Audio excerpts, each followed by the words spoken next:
नमस्कार मित्रांनो. तर आम्ही दिवाळीला सुट्टी घेतलेलो आणि दिवाळीला सुट्टी घ्यायचं म्हणजे प्रवासला जायचं होतो आम्हाला. मग काय बघ तसा आम्ही गेलो गोलघुमट बघायला. गोलघुमट झाल्यानंतर ना आम्ही पुढं पण अजून आमची प्रवास प्लॅनिंग होतं. मग आम्ही काय केलो, पहिला गोलघुमट बघून घेऊया म्हटलं. गोलघुमट बघून घेतलो आम्ही.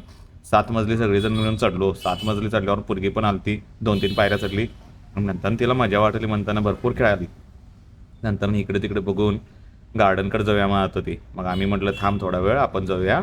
मग तिला समजून सांगितल्यानंतर खिडकीतनं बघत होती इकडे तिकडे. ते झाल्यानंतर आम्ही वरती गेलो. वरती गेल्यावरनं पूर्ण गोलघुमटचं दर्शन घेऊन झाल्यानंतर आम्ही आतमध्ये आलो.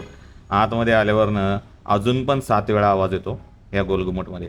हे सगळं ऐकून झाल्यानंतर आम्ही बाहेर आलो. बाहेर आल्यानंतर गोलघुमटचा एक फोटो घेतलो लांबनंच. आणि ते झाल्यानंतर पोरगी आमची गार्डनमध्ये खेळायला गेली. गार्डनमध्ये खेळायला गेल्यावर तिचं एक सिनेमॅटिक व्हिडिओ केलं. मग सिनेमॅटिक व्हिडिओ करताना इकडे तिकडे पळून खेळाली भरपूर. मग नंतर आमचा परतीचा प्रवास चालू झाला. चालू झाल्यानंतर थोडी वास्तू त्यानं आम्ही बघितलो. खंडर झाली ती. ते झाल्यानंतर एक लांबनं व्हिडिओ केला आणि व्हिडिओ त्यानं करून झाल्यावर पोरगी माझ्याकडे बाबा बाबा म्हणून आली. त्याला घेतलं. घेऊन झाल्यावर आम्ही गेलो विजापूर. बघून झाल्यावर आम्ही गेलो गाणगापूरला. गाणगापूरमध्ये गेल्यावर दत्त महाराजांचं दर्शन घेतलं. दत्त महाराजांचं दर्शन घेऊन झाल्यानंतर काका बासुरी भरपूर चांगली वाजवत होतं, त्यांचं थोडं व्हिडिओ केलं. नंतरही माझी बायकोचं थोडं शूटिंग घेऊन नंतर फॅमिलीचं सगळं शूटिंग घेतलं.